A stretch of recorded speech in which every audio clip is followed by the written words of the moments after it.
같긴 한데. 예. 이거 해상도를 누가 건드린 것 같은데.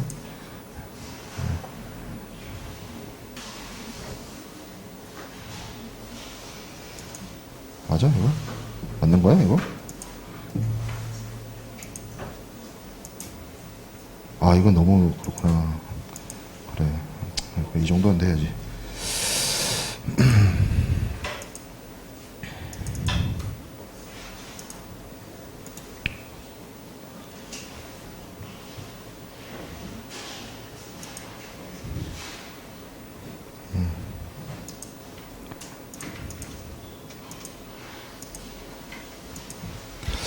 자, 오늘 살펴볼 내용은 우리가 지난 시간까지 피보험자 이익, 그래서 피보험자 이익이 아니고 피보험자의 의무, 피보험자의 의무와 관련해서 고지 의무라든지 그 고지 의무가 전통적으로 가지고 있었던 개념이 있었고 그 개념이 공정 제공 의무라는 이름으로 인슈어런스 액트의 개정과 함께 변경이 되었고 그리고 워런티에 대한 내용들 학습을 했습니다. 워런티에 대한 부분도 인슈어런스 액트에서 개정이 됐죠. 그래서 그 고지 의무와 담보 특약과 관련해서 개정이 이루어진 게 인슈어런스 액트의 가장 큰 변화이고 그 변화의 취지는 제가 강의 자료에도 적어 놓았는데 이게 이제 아무래도 그 보험자 언더라이터들이 자본이 많은 아무래도 자본가들이고 피보험자들은 뭐 실질적으로 무역업을 종사하는 그런 사람들이어서 좀 그 균형추가 안 맞는다고 해야 될까요? 그런 부분이 없지 않아 있었어요. 그래서 피보험자의 부담을 조금 줄이고 보험자들한테 어느 정도의 어떤 역할과 의무를 부담을 주어서 보험자의 어떤 의무와 피보험자가 해야 되는 의무 간에 어느 정도의 균형을 맞추려고 하는 그런 시도가 인슈어런스 액트에 있습니다. 그래서 인슈어런스 액트에 그런 내용들이 담겨져 있었다라는 정도로 이야기를 하고 오늘 살펴볼 내용은 해상 위험입니다. 해상 위험. 해상에서 발생되는 위험. 우리가 첫 시간에 생각을 해보면 제가 리스크가 뭐고 퍼릴이 뭐고 해저드가 뭐고 그런 얘기를 했었을 거예요. 이 해상 위험이라고 하는 거는 정확한 의미로서의 번역은 뭐 그냥 여러분들 그냥 일상생활에서는 퍼릴이나 리스크나 해저드나 그냥 위험이라고 번역하는 게 맞습니다. 그 굳이 뭐 교과서에서 그렇게 배웠다고 해서 뭐 그걸 다르게 쓸 이유도 없고 근데 이제 이 해상보험의 영역으로 넘어오면 학술적으로 얘기할 때 퍼릴이라는 단어는 손해의 원인을 지칭하는 말이에요. 그러니까 해상사업 여러 가지 해상사업에서 발생 가능한 여러 가지 손해를 일으키는 원인들이라고 할 수가 있는데 이런 것들로부터 피해를 입는다면 선박이나 화물이 그 부분에 대해서 보상을 받도록 하는 것이 해상보험의 취지겠죠. 자, 이 MIA 제3조에서는 이 해상위험, Maritime Perils를 크게 두 가지 경우로 나눕니다. 항해에 기인하는 위험 혹은 항해에 부수하는 위험입니다. 여기서 중요한 개념이 항해에 기인하는 위험을 다른 말로 교과서에서 다른 말로 해상 고유의 위험이라고 지칭하는 교과서들도 있어요. 영어 표현은 Perils of the Sea예요. Perils of the Sea. 바다에서 생기는 위험. 그래서 뭐 사전적인 정의는 항해를 하지 않았으면 발생하지 않았을 위험을 지칭을 합니다. 대표적으로 바다에서 선박이 자초되거나 침몰되거나 전복이 되거나 교사되거나 아니면 악천후, 폭풍우 이런 것들을 만나서 화물의 파손이나 화물의 유실이나 아니면 선박에 데미지를 입는 그런 것들을 전부 다 해상 고유의 위험, perils of the sea라고 표현을 합니다. 다른 말로 이제 항해에 기인하는 위험이라고 하고 나머지 것들은 꼭 항해를 하지 않더라도 발생할 여지가 있는 그런 위험들을 묶어서 해상 고유의 위험을 제외한 나머지를 지칭을 합니다. 이거를 다른 말로 항해에 부수하는 위험 혹은 영어 표현으로 그런 표현도 써요. perils on the sea 뭐 이런 표현을 쓰기도 합니다. 뭐 교과서마다 다르게 표현을 하고 있는데 이 항해에 부수하는 위험에 해당되는 위험의 원인, 손인들은 어떤 것들이 있냐면 화재, 전쟁 위험, 해저, 강도, 절도, 포획, 납포, 군주와 국민의 억류 및 억지, 투하, 선언의 악행 이런 것들이 있습니다. 뭐 내용들이 다 이렇게 되어 있는데 뭐 이렇게 생각할 수도 있어요. 뭐 해적이 바다에만 있는 거 아니냐. 근데 이런 그 적대적인 무력 행위에 의해서 선박이나 화물에 어떤 해를 끼치는 거는 꼭 바다에서만 일어나는 건 아니에요. 뭐 이 해적이 뭐 땅에서 하면은 산적이 되는 거고 뭐 그런 거잖아. 그런 거기 때문에 꼭 바다에서 있었기 때문에 일어난다 이렇게 보지는 않아요. 그래서 이게 좀 주의할 필요가 있다. 그냥 단순하게 생각하면 해적이란 말 자체가 바다 해자를 쓰니까 이게 해상 고유의 위험이 아니냐라고 생각할 수 있는데 그렇지 않다라는 거죠.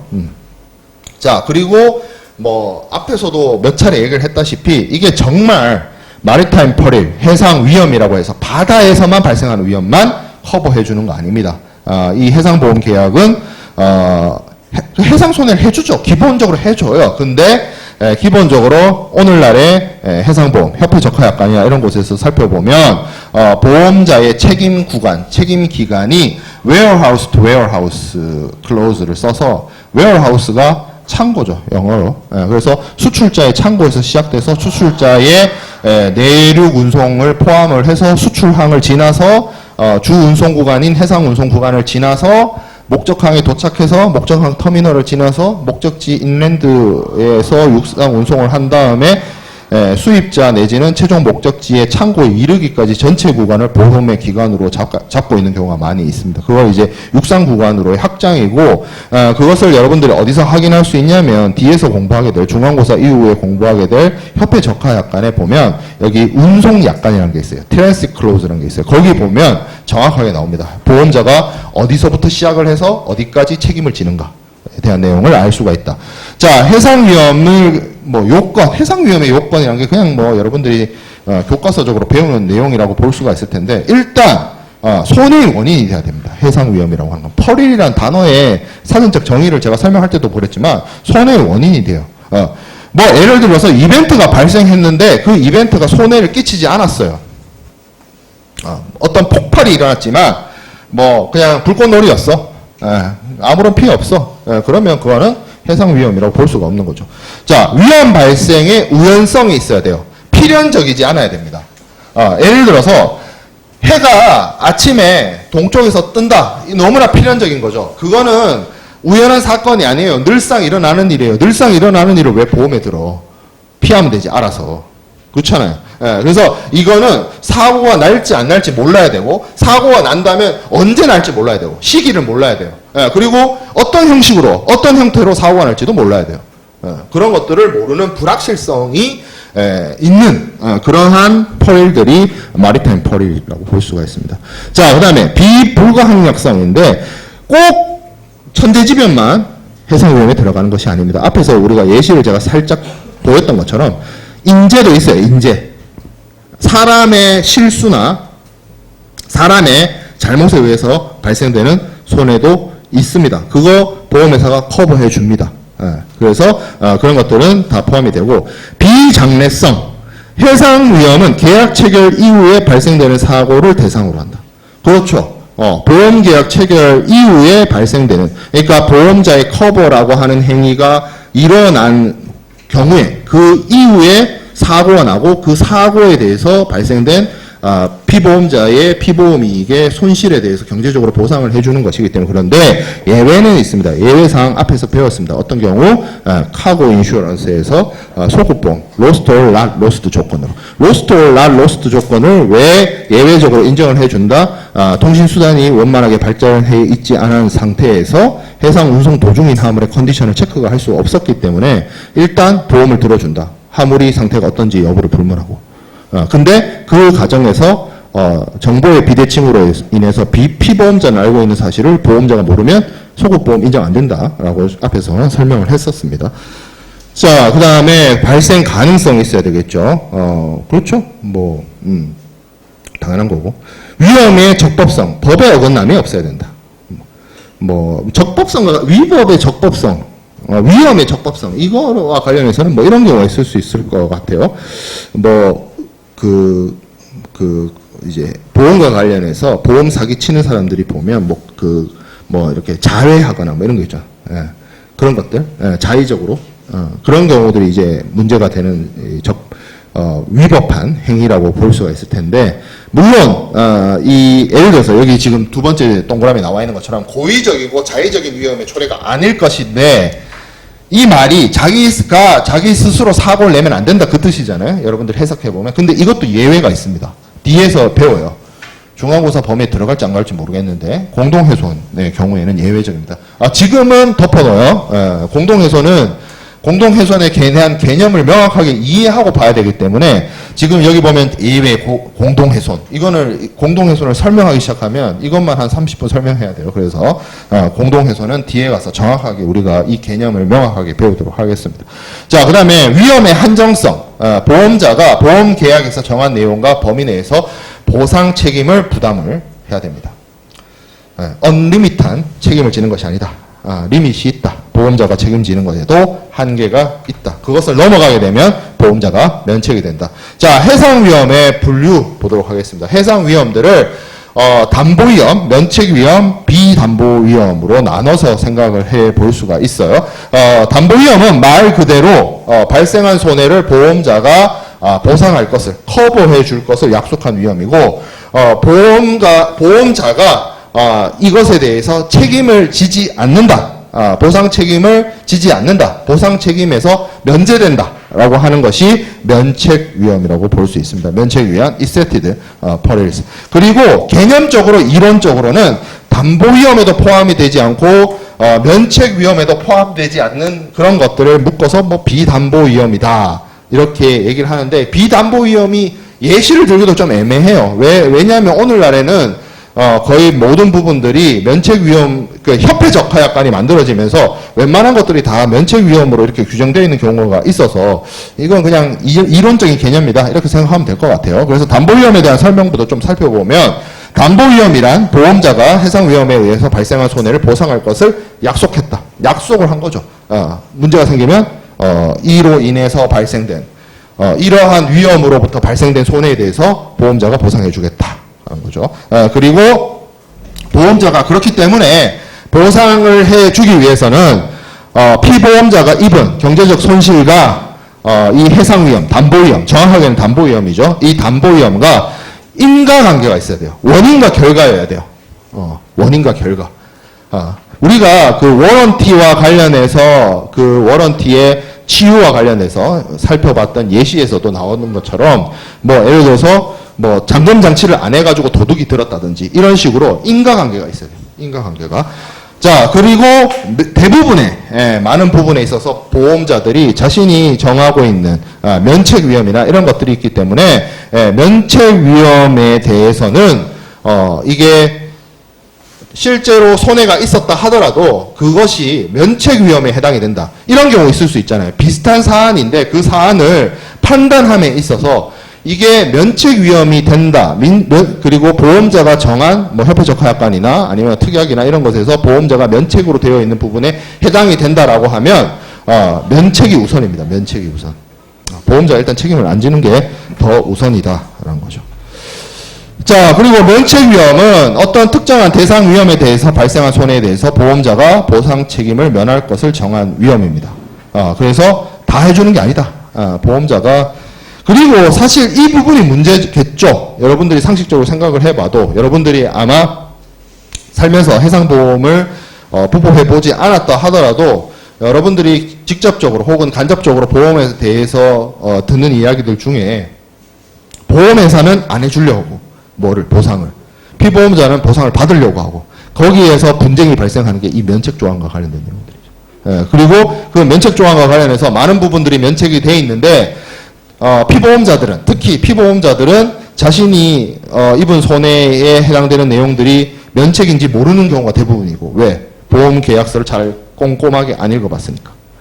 그렇죠? 그래서 그 보험 계약서에 담겨져 있는 여러 가지 면책들이 그런 부분들을 다 일일이 체크하기가 어렵기 때문에 이게 이제 일종의 보험자의 보상을 제한하는 효과가 있고 보험자들 입장에서는 하나의 안전장치 역할을 하는 것이죠. 그리고 그렇기 때문에 이게 만약에 이제 과도한 어떤 면책이 되거나 이러면 좀 문제가 있을 수밖에 없습니다. 보험이라고 하는 제도의 취지에 맞지 않을 수가 있어요. 자, 그 다음에 비담보 위험이 있습니다. 담보 위험이나 면책 위험에 해당되지 않는 것에 해당이 되고요. 이거에 대해서는 사실 면책 위험하고 비담보 위험이 큰 차이가 없지 않느냐라고 얘기를 해볼 수가 있는데, 두 개 다 보험자가 보상을 해주지 않는다라는 점에서는 동일한데, 좀 차이점이 뭐냐면, 면책 위험은 보험자가 이거에 대해서는 내가 책임지지 않아 라고 명확하게 해둔 경우가 면책 위험인 것이고, 비담보 위험은 그 회색지대에 해당이 된다라고 볼 수가 있어요. 이게 그렇죠? 그렇게밖에 설명을 못 하겠습니다. 이게 왜냐면 예시를 들 만한 게 없어요. 그냥 이론적으로 존재한다라고 생각해 보면 돼요. 왜 그런지는 뒤에 가서 여러분들이 내용들 쭉 살펴보면 알게 될 겁니다. 자, 이 해상 위험에 대해서 책임을 지는 방식을 크게 나눠 봤을 때 포괄 책임주의가 있고 열거 책임주의가 있습니다. 포괄을 한다는 말이 있고 열거를 한다는 말이 있는데, 여기서 말하는 열거를 한다는 게 나열한다는 뜻이에요. 뭐를? 보험자가 자신이 책임지는 담보 위험과 자신이 책임지지 않는 면책 위험을 뭐는 되고 뭐는 안 되고 뭐는 해주고 뭐는 면책이고를 쭉 적어놔요. 어디다가? 보험증권이나 아니면 협회적하약관이나 이런 곳에다가. 그게 열거 책임주의예요. 구체적으로 열거하고 그 열거된 것 중에서 빠져 있으면 안 해주는. 그게 열거 책임주의입니다. 협회적하약관을 기준으로 구협회적하약관의 ICC FPA나 WA, 신협회적하약관의 ICC B나 C가 열거 책임주의가 해당이 되고요. 포괄 책임주의가 있어요. 포괄 책임주의는 느낌적인 느낌으로 뭔가 더 많이 해줄 것 같죠. 어떤 거죠? 이거는 사전적으로 이거예요. 여기 있는 것처럼 첫 번째 줄에 있는 것처럼 면책 위험 또는 약적 면책 위험 이외의 일체의 해상 위험 사고로부터 보상하는 방식. 그러니까 면책해준 거, 면책이라고 해놓은 거 빼고 나머지 다 해줄게. 그 개념이에요. 물론 정말 나머지 다는 아니에요. 또 있어요. 뒤에 가보면. 그래서 이런 대표적인 책임주의가 ICC-AR이나 ICC-A가 포괄 책임주의입니다. 이게 여러분들 생각하기에 포괄 책임주의가 있고 열거 책임주의가 있는데 피보험자가 뭐가 더 유리하겠어요? 피보험자 입장에서. 딱 정해진 것만 보상해주는 방식. 보험자가 보상 안 해주는 거 빼고 나머지 다 해줄게 방식. 어느 게 피보험자한테 유리하겠어요? 피보험자한테 유리한 거는 포괄 책임주의죠. 그렇지 않아요? 그렇겠죠. 네. 그렇죠? 비슷한데요? 비슷하다고 생각할 수도 있어요. 근데 비슷하다고 생각하는 게 틀린 생각은 아니야. 솔직하게 생각하면. 왜냐하면 보험료가 비싸지니까. 보험료가 비싸져요. 당연히 포괄 책임주의가 비싸져요. 보험료가 비쌉니다.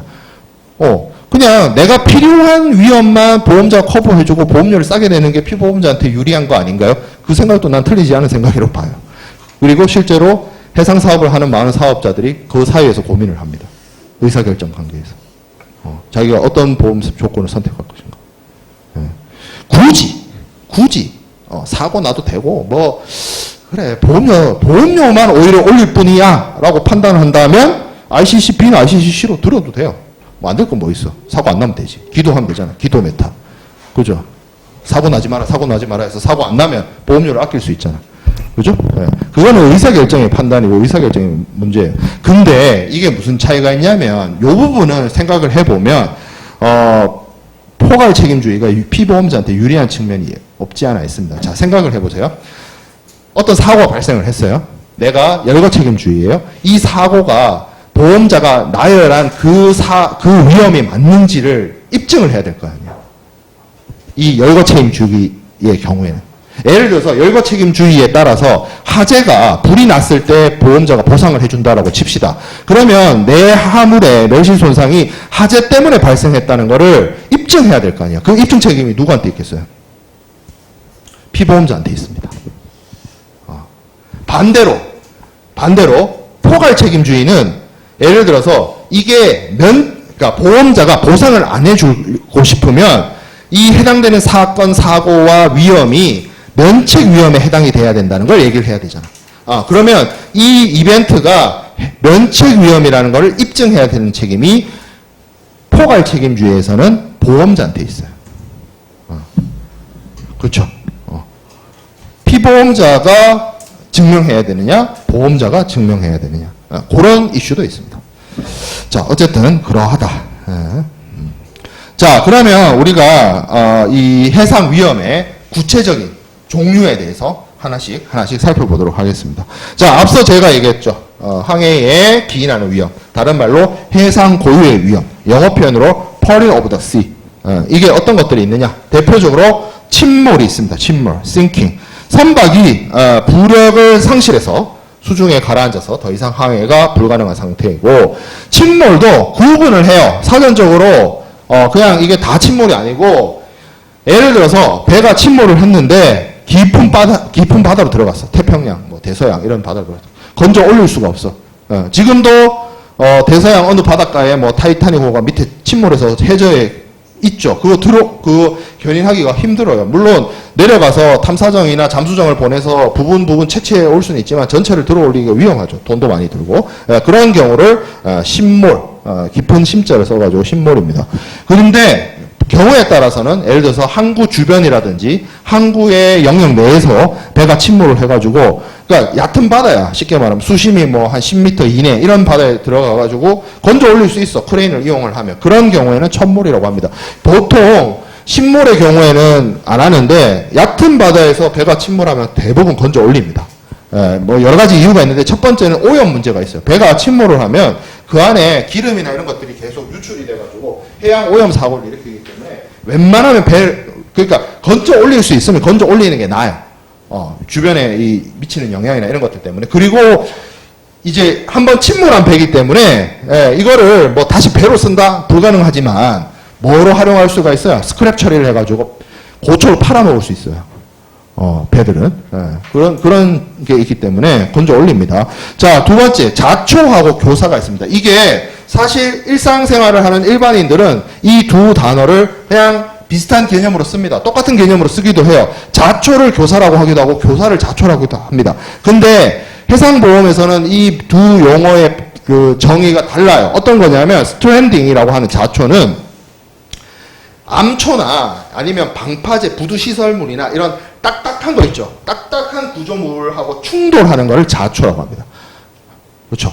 근데 교사는 뭐냐면 모래나 뻘, 진흙, 우리 한국에 여기 어디냐 서해바다 그런 데 가보면 조수간만에 차가 심해가지고 배가 들어와가지고 이거 못 빠져나가서 이렇게 걸리는 경우 있죠. 그런 거와 같이 견고하지 않은 물체에 걸려가지고 배가 오도 가도 못하는 상황을 교사라고 합니다. 그러니까 사전적으로 달라요. 근데 이 자초나 교사를 일반 경우에는 일반이라는 표현이 좀 웃기긴 한데 보통 그냥 보통의 경우에는 굳이 구분하지 않고 써요. 똑같은 거예요. 뭐예요? 배가 움직이지 못하는 상태. 배가 어디 육지에 어디 걸려가지고 움직이지 못하는 그런 상태를 말합니다. 자, 그 다음에 충돌 있어요. 충돌. 이거는 선박이 다른 선박하고 부딪히는 충돌도 있지만 실질적으로는 많은 부분이 어디랑 많이 부딪히냐면 예를 들어서 방파제라든지 그런 거하고도 많이 부딪혀. 해상 구조물, 부표 이런 거 있죠. 다리, 교각 이런 데 부딪히는 거. 그런 것들을 말합니다. 그리고 여기 나와 있는 것처럼 얼음하고 부딪히는 거. 타이타닉호처럼 빙산하고 부딪히는 거. 근데 물은 제외입니다. 무슨 말인지 알겠죠? 빙산도 녹이면 물이잖아. 빙산하고 부딪힌 걸 물하고 부딪힌 거 아닙니까? 이렇게 생각할 수 있는데 아니지. 그죠? 물하고 부딪히는 거는 아니고 빙산은 포함입니다. 빙산. 자, 그 다음에 전복. 먹는 거 아니겠죠, 당연히. 캡사이즈, 오버튼. 뒤집히는 걸 말이에요. 보통 선박은 복원력이라는 게 있습니다. 오뚜기 같아요, 오뚜기. 기울면 다시 돌아서요, 이렇게. 복원력을 가집니다. 그 복원력이 어떻게 보면 배가 바다나 이런 가혹한 환경에서 견딜 수 있는 내향성, 가망성의 핵심이에요. 복원력이라고 하는 게. 배가 옆에서 파도가 치고 풍랑이 치고 앞뒤로도 롤링이 계속 발생을 합니다. 그 롤링 속에서도 이 배가 뒤집어지지 않으려면 어느 정도 기울어도 회복되고 어느 정도 기울어도 회복되고 해야 되는데, 예를 들어서 배의 무게 중심이 너무 높거나 아니면 가적을 하거나 너무 많이 실거나 해버리면 무게 중심이 한쪽으로 쏠리면서 복원이 안 되는 거죠. 복원이 안 되면 그대로 옆으로 쓰러집니다. 육상에서는 자빠지면 그냥 다치면 되지만 바다는 뭐예요? 밑으로 깔아앉죠. 물이 들어오고. 그런 경우. 그래서 강한 풍랑이나 외부적 요인도 있을 수 있고, 하물의 이동이나 급선회 등의 내부적 요인. 세월호가 이 케이스죠. 세월호가 어떤 배였어요? 사람하고 차를 같이 실는 배였죠. 근데 차들이 한쪽으로 이렇게 쏠리면서 결박을, 이거 레싱 작업이라고 하는데, 그런 차들이 되게 위험한 게 바퀴가 있잖아. 차는. 다른 화물은 안 그런데. 그러면 결착을 잘 시켜놔야 되거든. 아무리 배가 이쪽으로 기울어도 이렇게 안 자빠지게. 근데 이게 잘못되면 풀리면서 차들이 한쪽으로 쏠리죠. 그러면 이쪽으로 무게가 가해지죠. 이 상태에서 복원이 돼야 되는데, 세월호는 또 뭐가 있었어? 이 증축을 했죠. 사람 많이 태우려고. 위로. 무게 중심이 위로 가 있는. 무게 중심이 낮으면, 여러분들 다 알겠지만, 그렇죠? 무게 중심이 낮으면 안정적으로 턴이 가능하죠. 뭐 탈 때 이런 느낌을, 스키 같은 거 탈 때. 스키 할 때 가장 제일 중요한 게 앉아야 되잖아. 이렇게 무게 중심 밑으로 낮춰야 되잖아. 이렇게 탄 사람 있어, 스키를? 아니잖아. 다 이렇게 타잖아. 왜 그래? 무게 중심을 내가 낮추려고 하잖아. 회전을 하더라도 안 자빠지려고. 그래서 그대로 그냥 자빠지는 거예요. 그렇죠? 전복 발생하는 거. 자, 풍파의 이례적인 작용과 악천후. 풍파의 이례적인 작용이나 바람이나 파도는, 바다는 일상적인 거예요. 일상적인 거예요. 3m 파도 높이 3m. 바다 일상적입니다. 어디에서? 큰 바다 나가면, 대양으로 나가면 3에서 5m 일상적입니다. 그것이 강한리 앞바다에서 친다 그러면 대피해야 되는 수준이지만, 저 어디 태평양 저 나가가지고 3m 파도 치는 일상적이에요. 근데 여기서 뭐예요? extraordinary. 이거는 일상적인 수준이 아니야, 파도가. 견딜 수 없을 정도야. 그러면 사고가 발생을 할 수 있다. heavy weather. 허리케인이나 이런 거 말하는 거죠. 태풍, 이런 것들. 자, 그래서 이런 것들이, 여기 있는 것들이 전부 다 perils of the sea, 해상 고유의 위험, 항해에 기인하는 위험에 해당이 되겠습니다. 이게 이제 전통적으로, 해상에서 발생되는 대표적인 사건, 사고들이고, 이것들을 통해서 발생되는 하물의 멸실손상, 선박의 멸실손상에 대해서 보험이 해결을 해주는 거죠. 자, 그 다음 우리가 살펴볼 게, 해상 위험이라고 있습니다. maritime perils, 혹은 뭐, peril on the sea, 뭐 이런 표현을 쓰기도 하는데, 대표적인 게 이제 화재. 불이 나는 거죠, 불. 근데 이 불과 관련해서도 면책되는 몇 가지 것들이 있어요. 예를 들어서 여기 두 번째 줄에 나와 있는 것처럼 하물이 스스로 불이 나버렸거나, 아니면 하물이 가지고 있는 성질이나 특징에 의해서 지가 그냥 자연 발화했어. 그거 가지고 어떻게 뭘 해주겠어. 그거는 하물을 취급 관리 부주의를 한 것이기 때문에, 뭐 그런 어떤 예외적인 면책 사항을 제외하고라도 화재의 경우에는 웬만하면 보험자의 보상 범위에 들어간다라고 볼 수가 있습니다. 자, 이 화재라고 하면 많은 부분들이 오해를 할 수 있는데, 화재의 경우에는 불이 나면 여러 가지 부수적인 위험들을 야기를 시켜요. 선박의 경우에는 여기 나와 있는 것처럼 일단 불꽃에 의해서 탈 수 있죠. 타는 게 문제가 될 수도 있죠. 근데 타는 것만 문제가 있는 게 아니라 뭐가 생기냐면 일단 연기가 발생합니다. 연기가 발생해요. 그리고 열이 가해집니다. 고온이 생겨나죠. 자, 생각을 해볼게요. 우리가 예를 들어서 우리가 수업을 하고 있는 호연관, 6호관 여기서 불이 난다. 사이렌이 울리겠죠? 여러분들은 사이렌이 울려도 그냥 민방위 훈련하는구나 하면서 가만히 앉아 있겠지만, 그렇죠? 실제 상황이다. 불이 났다. 그러면 어떻게 하면 돼요? 양쪽 문으로 뛰쳐나가서 1층으로 가장 가깝게 비상구를 향해서 쫓아나가면 되죠. 근데 배는 어떻게 할 거야? 비상구로 나가면 돼? 안 되지. 어떻게 해야 돼? 무조건 꺼야죠. 죽을 생각 아니라면. 그렇잖아. 그래서 여기 뭐 해군 나온 사람 있는지 모르겠는데, 해군의 입장에서 가장 위험한 상황이 배에 불 나는 거예요. 그리고 아마 가장 많이 훈련을 할 거야. 배에 불 나면 어떻게 이거를 조치할 것이냐. 왜냐하면 배라는 곳은 좁은 공간이잖아요. 좁은 공간이고 그 안에서 화물들이나 사람이 다다다다닥 붙어 있기 때문에 불이 쉽게 번지고 그리고 요즘에는 뭐가 있어요? 이게 전기로 연결되어 있고 전선이 들어가 있고 이렇기 때문에 쉽게 번질 수가 있어요. 불이 커집니다. 그러면 내 화물은 불이 난 게 아닌데 옆에 있던 컨테이너에서 불이 나면 그게 계속 번져 옵니다. 예, 그렇기 때문에 연기에 의해서 피해를 입기도 하고 예를 들어서 컨테이너 하나가 있는데 이 컨테이너 안에서 불이 났다고 쳐요?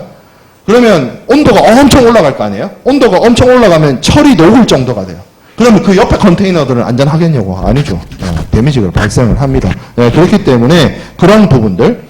자, 그리고 일단 불이 나면 꺼야 될 거 아니야. 꺼야 되면 여기는 소화 주수라고 하는데 사실 물로도 끄는데 물로 끄는 것도 한계가 있어. 왜냐면 배라는 공간은 물로 끈다라고 치면 그 배 안에다가 물을 붓겠다는 거잖아. 위험해요, 사실. 그래서 뭐 그런 거 있어요. 소화 용제나 소화액이나 소화탄 이런 거 있어요. 소화탄이 뭐냐면 폭탄 같은 거야. 폭탄 같은 걸 터뜨려 가지고 산소 공급을 차단시키는 거야. 그렇죠. 불을 끄는 방법이 온도를 떨어뜨리거나 탈 수 있는 것을 없애거나 산소 공급을 없애면 되잖아. 그런 방식으로 불을 끕니다. 그러면 이런 걸 하다 보면 결국에는 그 주변의 화물들에도 손해가 발생할 수밖에 없어요. 뭐 오염이 된다든지 뭐 그런 것들. 자, 폭발. 이게 화재도 일어나지만 어떤 경우에 이게 화학 용제이거나 이런 경우에 익스플로전이 발생할 수 있어요. 뻥. 그러면 그거에 데미지를 입습니다. 그런 경우가 있을 수 있죠. 자, 그래서 이 화재가 발생하면 선박이나 선박에 적재되어 있는 화물에 엄청 큰 데미지를 가져다 줄 수 있다는 거죠. 자, 두 번째, 투어. 선장이 다수의 이익을 위해서 공동의 중대한 위험이 현실적으로 직면한 경우 임의로 화물을 바다에 던져버리는 행위. 자, 여기 첫 번째 그 동그라미에 있는 이러한 행위를 공동훼손 행위라고 합니다. 뒤에서 공동훼손에 대해서는 자세하게 설명을 하겠다라고 얘기를 했지만 공동훼손의 컨셉이 뭐냐면 배라고 하는 우리가 특수 상황이란 거죠. 왜 그 고사성어 여러분들이 한자 교육을 받는 세대가 아니라서 그 고사성어를 아는지 모르겠는데 5월 동주란 말이 있습니다. 이동주 교수님 얘기가 아니고 5월 동주예요. 5월 동주.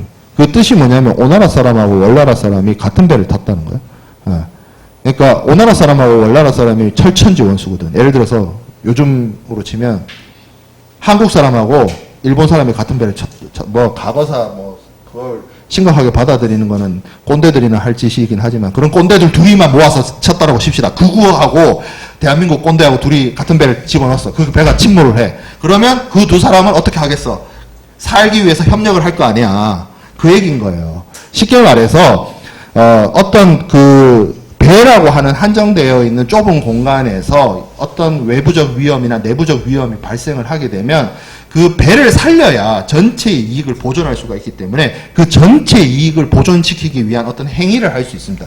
그거가 관련된 게 공동훼손이고 여기서 말하는 투하라고 하는 것은 배의 안전을 위해서 화물을 바다로 던져버린다는 얘기예요. 인위적으로 의도를 가지고 화물의 배를 살리기 위해서 화물을 버리는 행위 이걸 통해서 피해가 발생할 수도 있죠. 하지만 이 투어와 같은 상황들은 이게 이제 여기서 지금 첫 번째 동그라미에 있는 것처럼 공동의 중대한 위험 때문이다 라고 되어 있는데 이게 공동훼손에 해당이 되는 경우에는 공동훼손으로 인정을 받을 수 있습니다. 화물. 그러니까 좀 쉬운 말로 배의 무게를 줄이기 위해서 바다에 화물을 던졌다. 배의 무게를 줄여야 우리가 살 수 있으니까.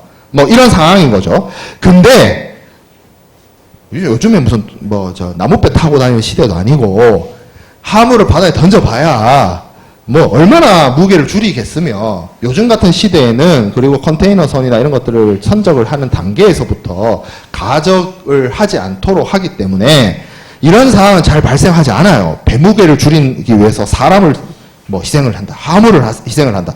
그런 일 잘 안 일어나요. 시대가 어느 시대인데. 그러면 현실적으로 어떤 일들이 벌어집니까? 간혹 가다가 그런 애들이 있어요. 화물 중에 존재하면 위험해. 위험함을. 이해돼요? 무슨 말인지? 얘를 계속 배에 놔두면 얘가 문제가 뭐 불이 나거나 폭발하거나 터지거나 아니면 뭐 오염을 시키거나 뭐 방사선 유출이 되거나 뭐 등등등등등으로 나머지 하물들에게 피해를 주거나 선원에게 영향을 줄 수 있는 그런 경우는 아닌 다음에야 바다에다가 하물을 집어 던지는 일은 잘 일어나지 않습니다. 그리고 그런 경우도 정말 예외적인 경우예요. 왜냐하면 선사들이 바다에 하물을 집어 던진다. 이거 운송해 주려고 배에 실은 거 아니야? 선사 입장에서는. 목적지까지 안전하게 운송을 못 해주면 운임을 못 받잖아. 아니면 운임을 뱉어내야 되거나. 그런 일들이 있기 때문에 실질적으로 바다로 하물을 던지는 그런 행위들은 잘 일어나지 않는다. 자, 선장이나 선원의 악행. 고의적으로. 선장이나 선원이 고의적으로, 의도적으로, 선주나 용선자에게 저지르는, 모든 비행, 잘못, 사보타지, 획도지. 여기 나와 있죠. 선박을 밀수 목적으로 사용하는 행위. 방화, 고의적인 자초, 침몰, 천공, 구멍 뚫는 거 팹니다. 그죠? 고의적인 이로 행위. 여기 갔다 저기 갔다. 선박을 갖고 도주하는 행위. 사기의 목적을 가지고 하물을 매각 처분하는 행위. 이거 다 선장과 선원의 악행이죠. 자, 그 다음에 해적행위나 표도. 이게 이제 일종의 파이러츠, 표도 비슷한 말입니다. 비슷한 말인데 어느 나라 관할권에도 속하지 않는 공해상에 있는 선박에 대해서 뭐 승무원이나 여객 이 사람들의 뭐 몸값을 받아내기 위해서 아니면 하물을 취득하기 위해서 어떤 폭력 행위를 저지르거나 약탈 행위를 저지르는 행위들. 그리고 뭐 표도 있습니다. 이것도 비슷한 단어예요. 비슷한 단어로서 상선을 습격하거나 적하품을 약탈하는 그런 행위. 자, 강도, 띠브스, 뭐 습격을 받아서 강탈당하는 거. 폭력을 동반한 습격, 뭐 이런 것들. 물론 해적행위나 표도나 강도나 그게 그거 아닙니까? 이렇게 생각할 수 있는데 이게 자 여기 뒤에도 그런 게 나오는데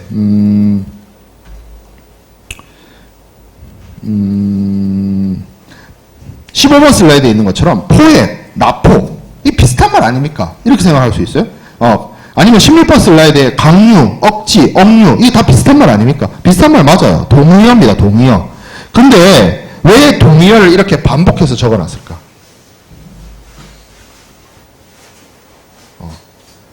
이게 앞에 뭐하고 연관이 되냐면 열거 책임주하고 연관이 있어요. 열거 책임주의가 뭐라 그랬죠? 앞에? 보험자가 쭉 자기가 책임질 수 있는 사안들에 대해서 나열해놨다 했잖아. 내가 당한 사항은 예를 들어서 이렇게 생각해 봅시다. 내가 당한 거는 파이어레츠야. 근데 보험자가 우기는 거야. 네가 당한 건 파이어레츠가 아니고 표도다. 로버스다. 비슷한 것 같은데 좀 달라. 걔네들은 뭐 해적 깃발도 없었고 뭐 어쩌고 저쩌고 해. 빠져나갈 구멍을 막 만들어. 그러면 좀 곤란해지잖아. 그러니까 이런 그 나열하는 열거 책임주의에서는 되도록이면 이런 동의어라고 할 수 있는 비슷한 개념이라고 할 수 있는 걸 그냥 다 적어놔요. 이해돼요? 무슨 말인지? 그래서 이게 같은 뜻 아닙니까? 비슷한 뜻 아닙니까? 맞아요. 일부러 그렇게 적어놓은 거예요. 그걸 계속 반복해서 적어놓습니다. 자, 이렇게까지가 이제 대표적인 해상 peril on the sea, 이제 항해에 부수하는 위험이라고 볼 수가 있고, 또 여기서 볼 게 전쟁 위험이라는 게 있어요. 전쟁 위험, war perils. 이거는 똑같이 앞에서 약탈행위, 무력행위, 뭐 이런 폭력행위 이런 것들이 선박이나 선원이나 화물에 대해서 가해진다 할 때 그 주체가 달라요. 이거는 전쟁행위야. warlike야, warlike operation이야. 그래서 군함에 의해서 뭐 이런 것들이 발생을 하는 거죠. 그래서 여기 대표적인 전쟁 위험으로 해가지고 뭐 군함, 뭐 enemy, 뭐 레이드, 뭐 이런 것들이 쭉 나와 있는데 특징이 이 work permit에 대해서는 ICCA로 보험을 부호를 하더라도 보험자가 면책이 됩니다. 보험자가 보상을 안 해줘요.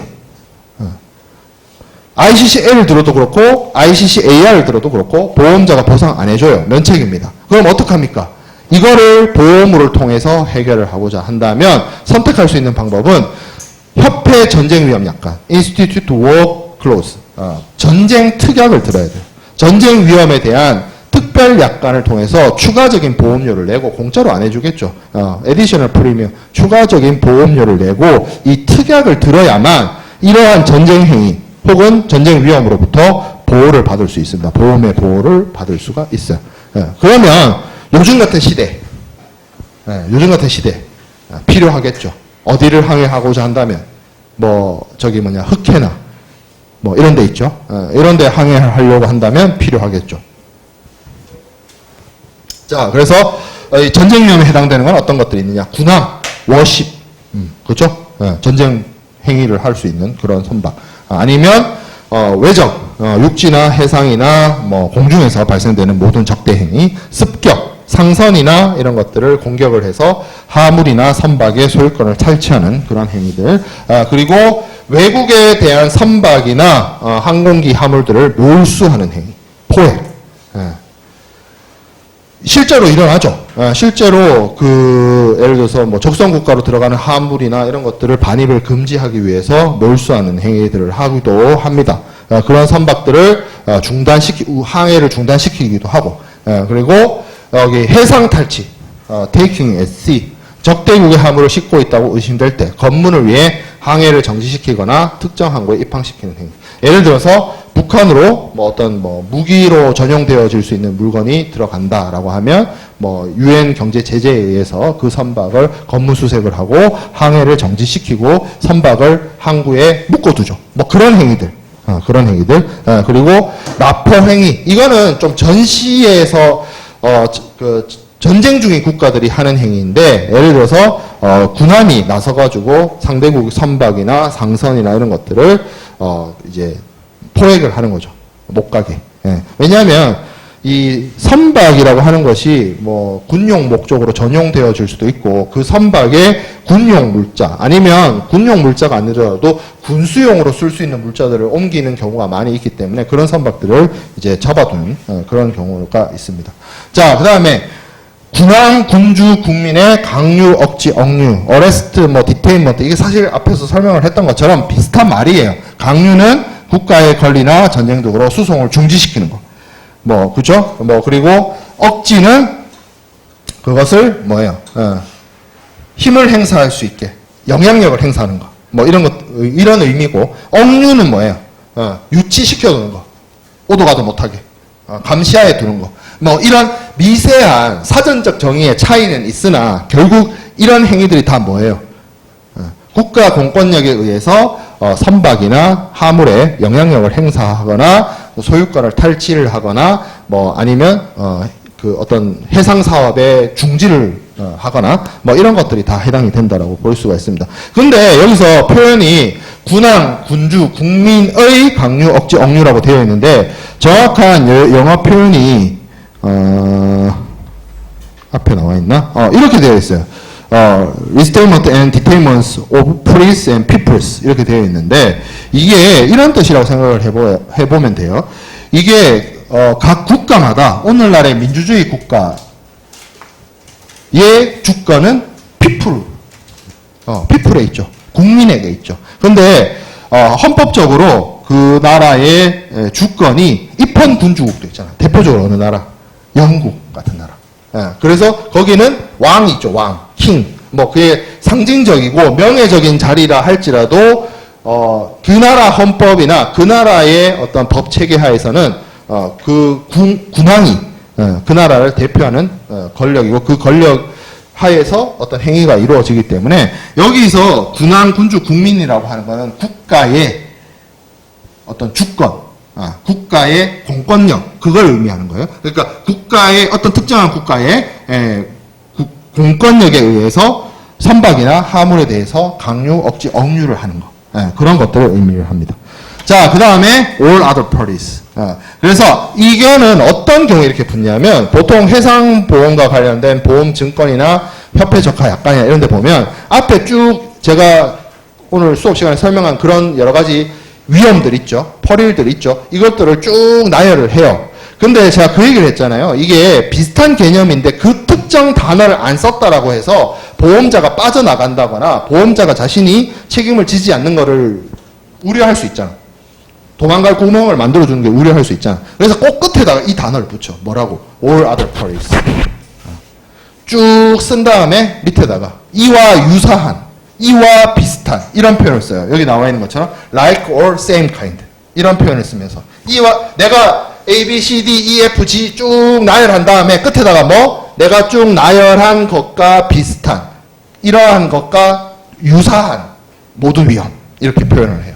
네, 그렇게 해서 열거 책임주의, 나열 책임주의를 사용을 하기 때문에 이런 표현들이 등장을 합니다. 자, 그래서 이런 것들이 다 보험자가 보상하는 해상 위험의 종류에 해당이 된다라고 볼 수가 있고 위험의 변경, 위험의 변경. 이거 2로를 설명을 해야 되네. 자, 2로는 사전 제작 강의에서 우리가 이어서 하도록 하겠습니다. 얼마 안 남기도 했네. 네. 자, 오늘 여기까지 하고 다음 주에 오프라인 수업으로 다음 주가 마지막인데 시험 다음 주에 보도록 합시다.